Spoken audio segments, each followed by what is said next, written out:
Oh yeah, that'd be cool.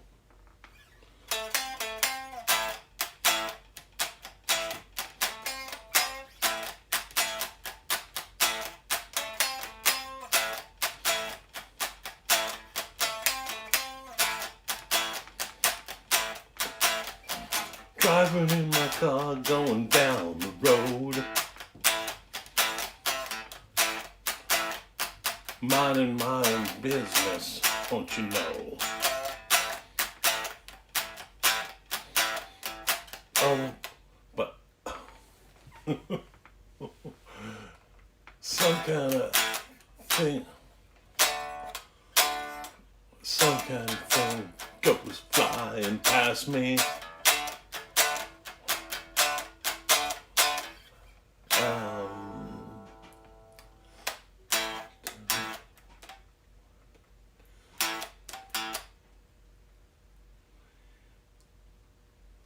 Moving so fast I can hardly see. I said, what a freak. I said, what a freak. But the freak is me. Anyways, yeah. That I just came up with. I just got back and I was out on the road and a car went flying past me and I'm driving a right-hand drive vehicle. So I went zoom. Didn't even see the guy going by in my side mirror. And he goes zooming past me, or she, whatever. Was zooming past me, and all I can say was, what a freak. And then I realized after the car went zooming past that it's just a car zooming past me. I'm the freak. You know, there's we've had a lot of snow lately, and so there's a lot of snow in that lane, in the right-hand lane. So the car went really close to where I'm sitting and driving, right? Zoom. What a freak. And, but then I realized the freak is me. So that's kind of what I want this song to be about. I'm not sure about the groove. I kind of just came up with it. And I know, well, yeah, I'd like to welcome everybody to the show, the live stream of Call 911.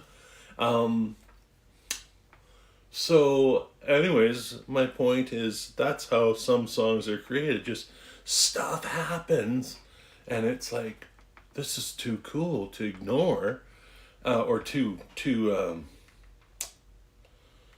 life affecting, I guess, or something that stimulates emotion. And so, staying within the concept of sex, drugs, and rock and roll, I think this is going to be about rock and roll. That's what this is going to fall under. So, the freak is me. I am the freak. So, where I left off on the last one, I know I said that I don't have a name for the song, but it's a song about, it's this one.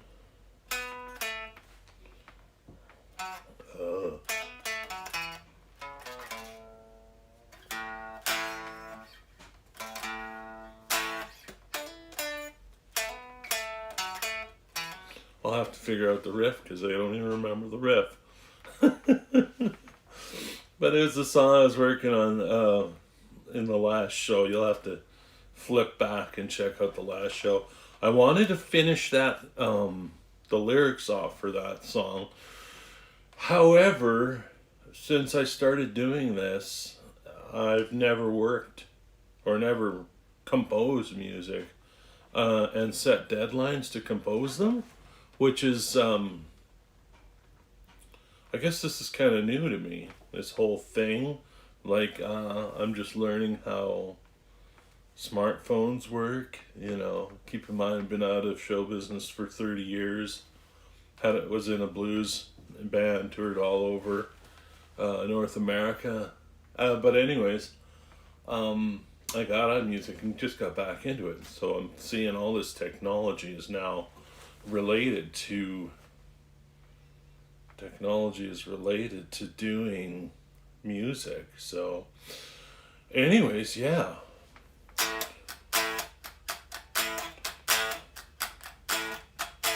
that's the groove that kind of, after I realized that I was the freak driving down the road and just being startled by something, which is all it really is. And then realizing I'm the freak. That person in that car is not the freak. Although my knee jerk reaction, as they say, was what a freak. Which I find kind of strange and funny. I don't know why, but what I just find some of my reactions to things that happen around me are kind of strange. So this is how I talked about this, the composing process before, is sometimes things will just happen, and they end up being a song. And so actually composition of this song reminds me of a song that I composed with I think it was my cousin when we were driving down we were driving down a freeway, and there was a guy on the side of the road, and he looked like this is going back some time, like I was in my 20s, so it would have been probably mid 80s. Anyways, I saw this guy, or actually I might have been 20, so it might have been early 80s. Anyways, I just said, look at that hippie with the hat.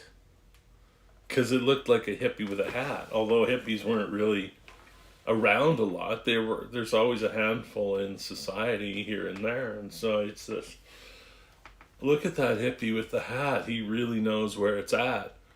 And I didn't realize it at the time, but the two words rhymed. And then I think my cousin who was driving said something in the way of, he's a hippie with a hat. He knows where it's at. Ha ha ha ha. And then I started carrying it, and then the guy in the back seat started carrying it, and he added hip hip hip hip hip hip hippie or something. It was just nuts.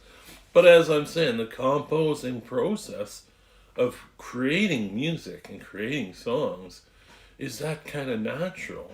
And like I said, it can be anything that happens in your day.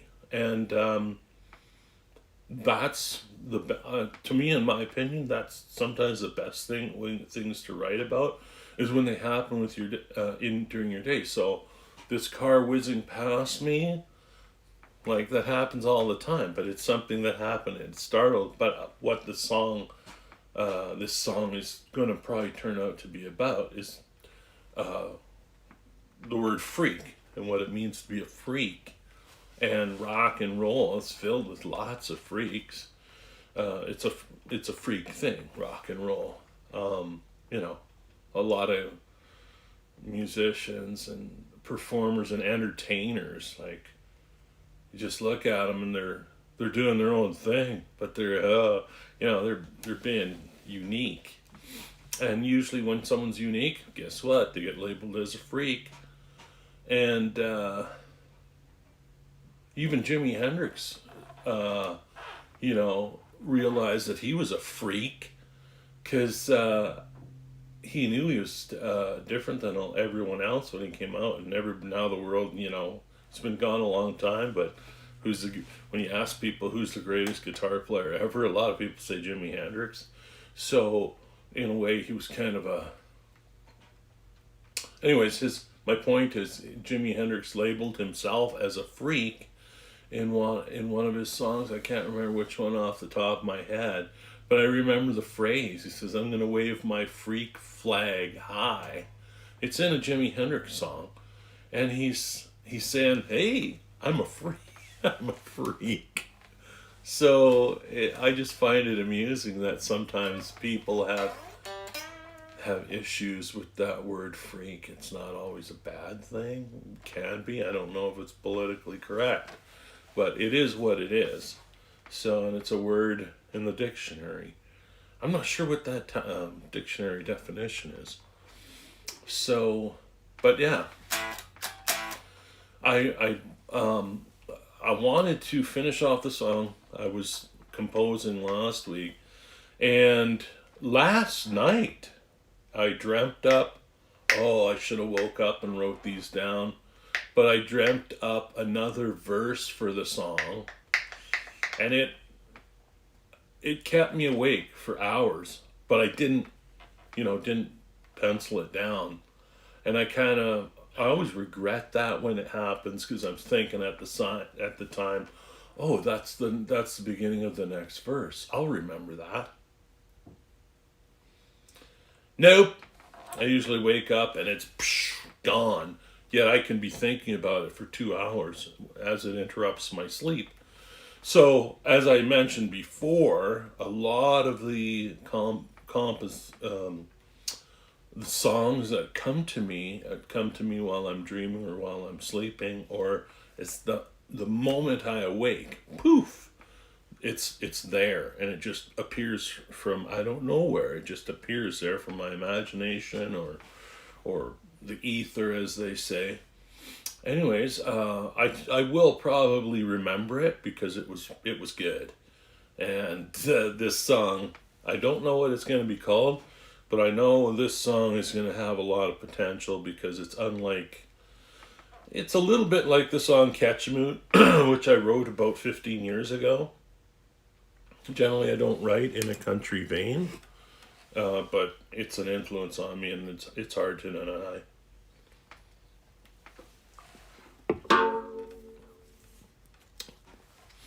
So,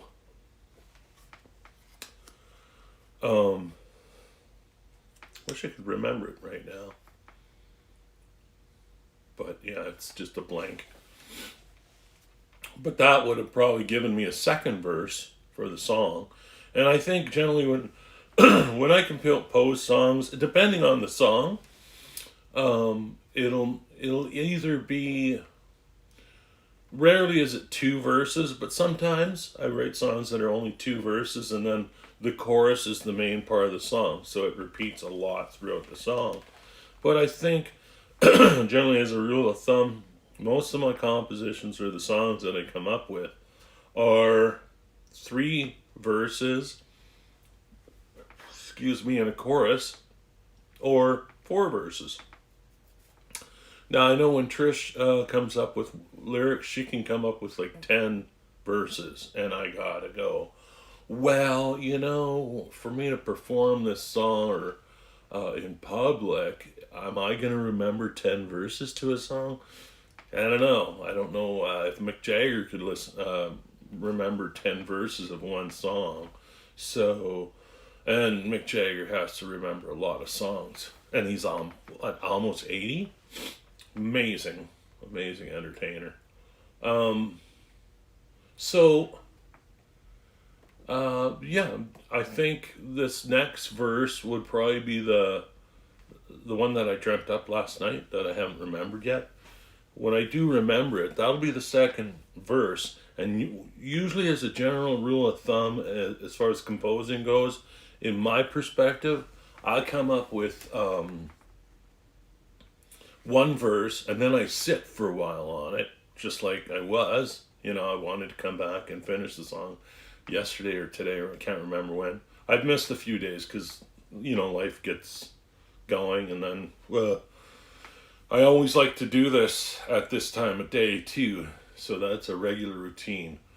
But sometimes things happen during the day, and it's like 5 or 6, and I'm like, nah, I'm not going to do it now. It's too late. I don't know if that matters on YouTube. Maybe it does, maybe it doesn't. I'm not sure, but generally speaking, I like to keep it around 1 or 2 in the afternoon. So, but yeah, getting back to that whole composing side of things, when I compose songs, I generally get when I get to the 2-verse part, the third verse usually comes shortly after I've come up with the second verse. And I think other composers have mentioned that too. It's almost like you've got this big rock rock and roll. And maybe it's not always that big. Sometimes it's a little boulder. But the thing is, you can get that boulder rolling. And once it's rolling, like a oof, it goes over, and then you've got the second verse, and then boom, it starts rolling by itself, and you get the third, maybe the fourth. So, and I like I said, I think a lot of composers, every composer is a little different. But the end result is to create a song, and remember the song and play the song, which I've done a lot of. And some of my songs are played by other people, which is pretty awesome. Um, so with this song, this new song,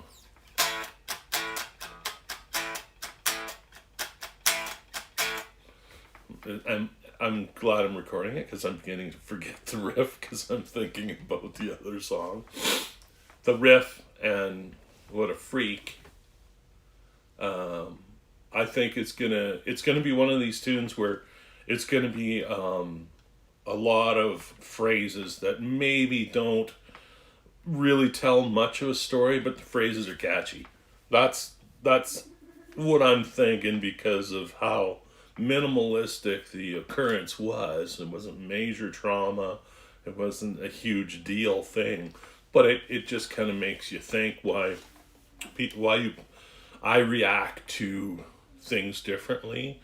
That and some people don't react to things like that at all, and so yeah, and that's where we kind of fit into the cracks of songwriting. Every songwriter is different.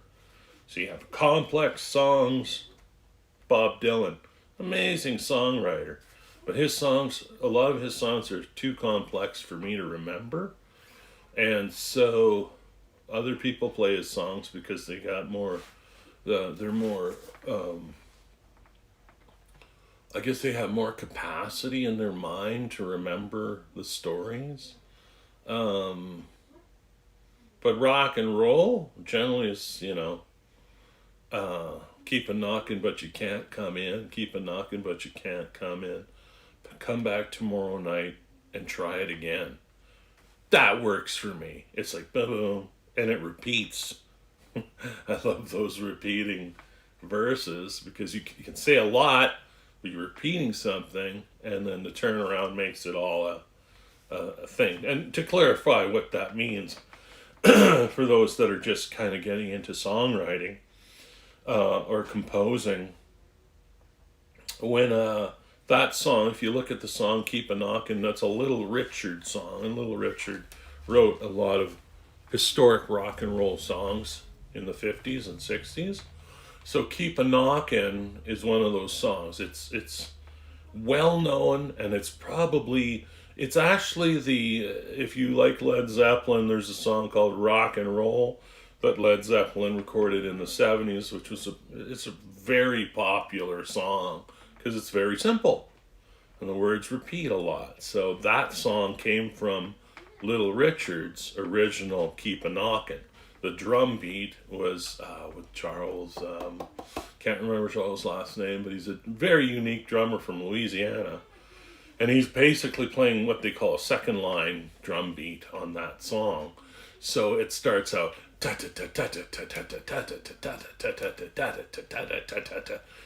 exactly the same as the Led Zeppelin rock and roll song. And then the words are keep a knocking, but you can't come in. But the point I'm trying to make is that's a repeating lyric.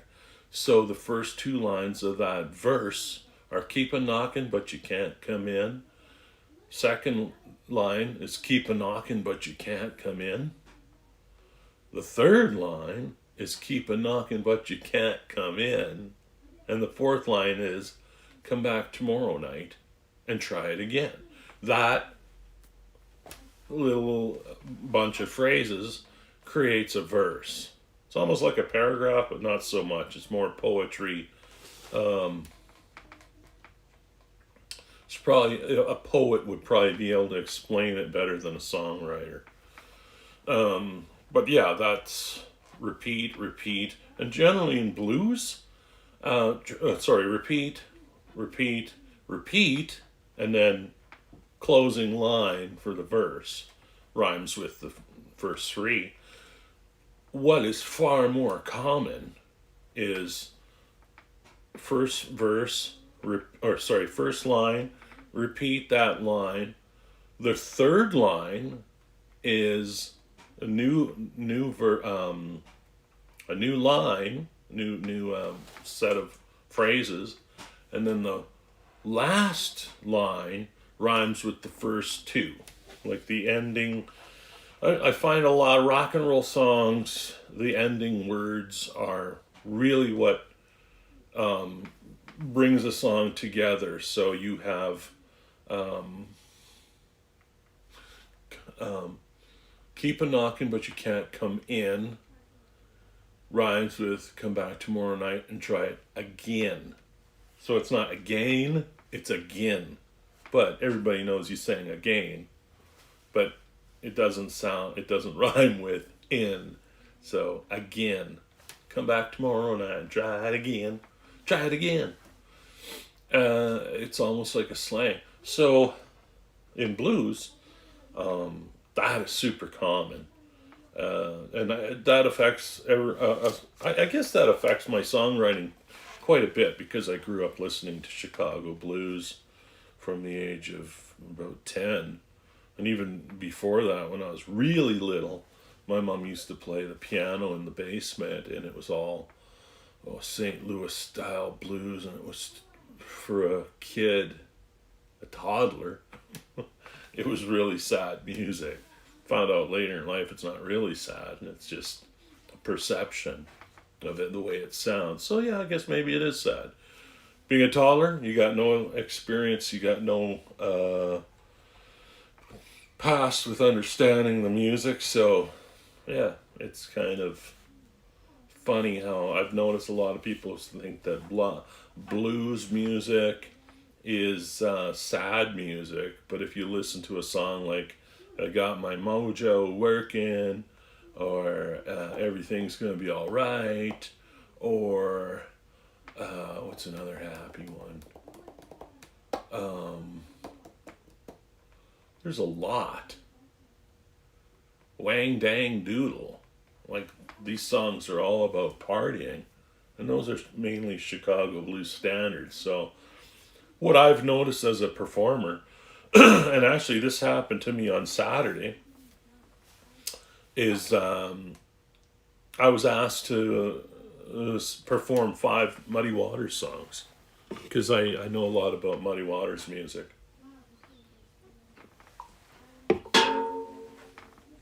So I said to the leader, sure, yeah, I can do that.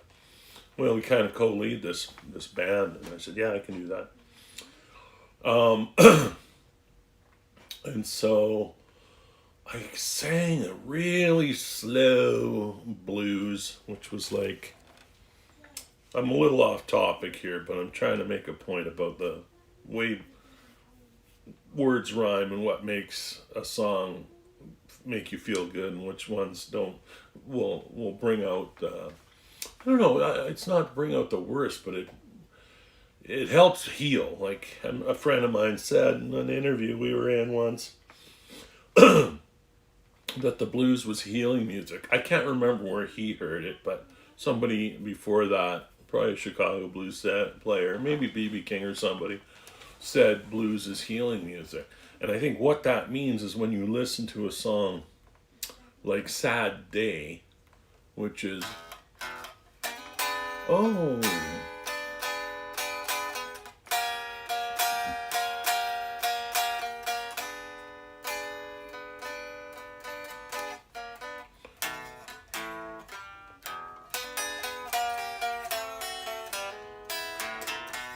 oh, sad, sad day, since my baby went away. Now that can be taken as, hey, that's pretty sad. That's a sad day when your woman or your girlfriend takes off and leaves you without a word. But the next verse is, oh, sad, sad day, since my baby went away. and then the turnaround, or what we would call the last line. So here we're talking about two. The first line, the second line, they're both rhyming, right? Because they're repeating. The third line is on the turnaround of blues, which would be the five. How long she been cheating?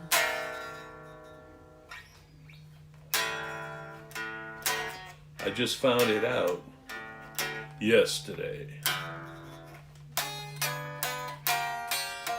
So that in itself depicts why a lot of people find blues very sad. So what my point was when I played that song in a venue, a pretty big venue, 250, 350 seater. And we do that venue on Saturdays every week. It's called the Blues on White in Edmonton, Alberta. Anyways, I played this song, and I didn't know what I was thinking. We've been playing a lot of. This is a dance kind of situation that we've been in, and I pulled that song. Boom! I don't know why I chose that one, but I just watched people exit the dance floor, like they just walked off at the beginning of the second verse, because it's such a slow song that it's one of these songs where you're in the bar, you're having a beer or a drink or several drinks, you're by yourself because something happened, and your girlfriend or your spouse, your woman, your partner is like, get out of here, get out of my life, leave me alone. That's where your head is at. So when you hear that slow blues like that, something happens to people where it's not all dancing and stuff, but it brings something out of the soul of the person, which is hurting. And that hurt is something that has to get healed somehow. And there's something that happens in that kind of a blues song where it actually helps heal the person. So that could be one person. That could be like, how many people have their girlfriends leave them? Like, I don't know, but sometimes there's a lot of guys that I know that are in that situation. So I know what it's like. I think every guy knows what it's like, and probably every woman knows what it's like. And so that is not a good dance song. But however, it's a song that has a lot of meaning, because somebody posted it on YouTube, and I listened to it, and whoever posted it, I could hear people in the background while I was singing, and those were the people that weren't there to dance. They were there because they needed the blues music to heal them and make them feel better, which is something that happens. And I think, look, like, this is getting pretty deep now, It's like something happens which goes deep down into the heart and pulls the heartstrings of that person. And when that happens, it's almost like the person is dealing with it while listening to the music. They're going, yeah, man, this happened to me, and it happened to that guy singing the song right now. And there's nothing wrong with it. Like, I think that's part of music. Not every song that's written is meant for people to get up and, cut a rug or dance to. So, but at that point in time, because we're at the end of a pandemic, what I think it is a lot of people don't really want to mope and think about all the people that have died in their lives. Like, I lost some really close friends over the past 2 years, and it's just, I don't know why. Like, why'd that happen? I was almost a victim of it, and I made it through. And so now I'm a long hauler, as they say. Nasty, nasty bug, that COVID, and it's still not over yet. Don't fool yourself. So, getting back to the songwriting part of things, that's what happens when when you play a song that is not a dance song, it's not going to be great for the dancers. However, like I was saying, the people I could hear on this recording were going, "Yeah, man, I know exactly what that guy's talking about." And I thought, I'm reaching those people. Or the song. It's not my song. I'm just performing it. But that song is reaching people. And when you can reach people and tug at their heartstrings, I think something good is happening there. And helps people deal with stuff. And that can be a lot of stuff. There's a lot of stuff that people want to deal with right now. But that's a toughie, getting through a pandemic. So right now, I think a lot of people are going out and they want to just have fun. They don't want to think about what they've just gone through. They kind of want to forget it, which is, I don't know if that's healthy or unhealthy. It's just, what else are you going to do? I don't think anybody wrote a book on dealing with a pandemic or how to get through a pandemic. Healthy. So, but not thinking about all the casualties from that pandemic is, I think, what a lot of people want. So, here, we're getting back to the songwriting thing.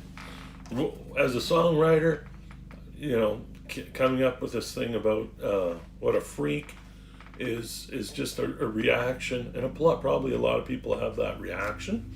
Now, where that song's going to go, I'm not sure. Excuse me, it's just the start of something, and we'll see where it goes.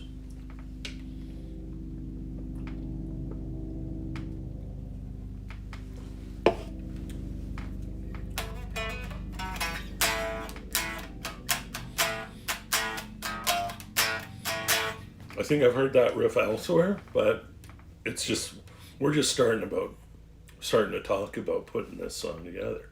So, sorry, my throat is really dry today. Weather changes going on.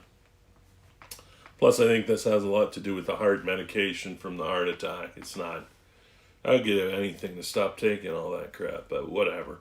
Doctor says I'm on borrowed time, so that makes me really happy that I'm doing this and sharing the stuff that I've acquired about songwriting, and we're going to get more into the blues end of things, because a lot of the songs I write are blues. So I think to wrap things up today on today's show, I'm going to have to work on the freak song or whatever it's going to be, and I'm going to have to wait until those words come back to me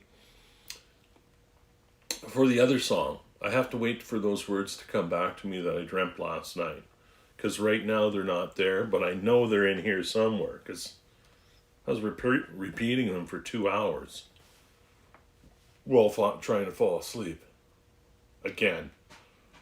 So I guess I will shoot for, when's the next one?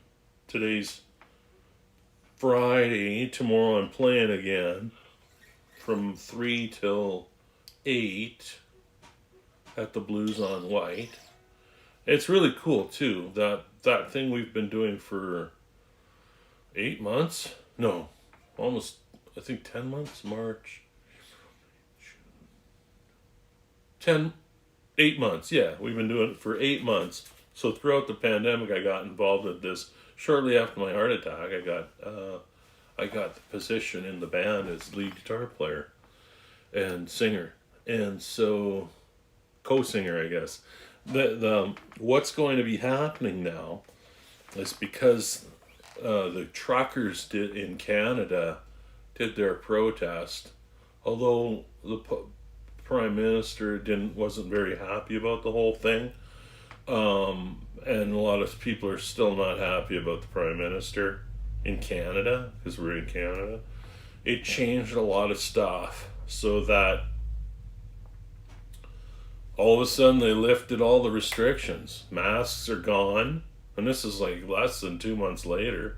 Masks are gone. I think people still have to social distance, but they had this QR code, which meant you could get on a plane or go into a restaurant or a bar or something. You had to have that code, which is a proof of vaccination code. Anyways, that stuff has all just been erased, and I think the truckers had a lot to do with that.